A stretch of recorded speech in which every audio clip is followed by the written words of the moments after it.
একজন সংসদ সদস্য, ওনার নাম ধরে নিলাম মফিজ, সেই বেচারার মাসে বেতন 1,76,000 টাকা। এর বাইরে তার কোনো গার্মেন্ট ব্যবসা নাই, তার কোনো ইয়াবা ব্যবসা নাই, তার কোনো অস্ত্রের ব্যবসা নাই, তার কোনো অবৈধ ব্যবসা নাই। কিন্তু তার স্বপ্ন হলো ঢাকা শহরে 3 একর জায়গার উপরে প্রাসাদোপম বাড়ি তৈরি করে সামনে একখানা সুইমিং পুল নিয়ে সেখানে হরিণ এবং ম্যাকাও পাখি পুষবার। কিন্তু মাননীয় স্পিকার, তার এই 1,76,000 সৎ পয়সার টাকায় কি ঢাকা শহরে 3 একর জায়গায় প্রাসাদোপম বাড়ি তৈরি করা সম্ভব? সম্ভব নয়। ঠিক একইভাবে মাননীয় স্পিকার, যখন 9,38,000 কোটি টাকার বাজেট আসে, তখন আমরা বুঝতে পারি এই বাজেটটি কিভাবে বাস্তবায়িত হবে। এর মধ্যে মোট আয়ের লক্ষ্যমাত্রা ধরা হয়েছে 6,95,000 কোটি টাকা, ঘাটতি 2,43,000 কোটি টাকা। এনবিআর এর ঘাড়ে দেয়া হয়েছে 6,04,000 কোটি টাকা উত্তোলনের দায়, যেটা মোট আয়ের 86.9%।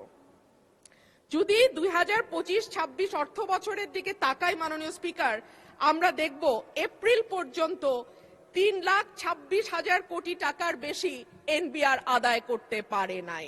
সেই এনবিআর কে যদি আমরা 3 লক্ষের দ্বিগুণ 6 লক্ষ কোটি টাকা আদায়ের দায় চাপিয়ে দেই, এনবিআর এর পক্ষে কি করে সেটা আদায় করা সম্ভব আমার মাথায় ঢুকে না। তাহলে যে 2,43,000 কোটি টাকার ঘাটতি বাজেট, এনবিআর যদি 6 লক্ষ কোটি টাকা তুলতে না পারে কর হিসেবে, সেই ঘাটতি আরো বাড়বে। আর ঘাটতি মেটানোর রাস্তা আছে মাত্র 2টা। এক হলো দেশের ব্যাংক থেকে ঋণ নেয়া, 2 হচ্ছে বিদেশ থেকে ঋণ বা অনুদান নেয়া। দেশের ব্যাংকিং খাত থেকে ঋণের লক্ষ্যমাত্রা ধরা হয়েছে 1,12,000 কোটি টাকা। এনবিআর তার লক্ষ্যমাত্রা পূরণে ব্যর্থ হলে ঘাটতি বাড়ার সাথে সাথে ব্যাংক খাত থেকে ঋণ নেয়ার পরিমাণও বাড়বে।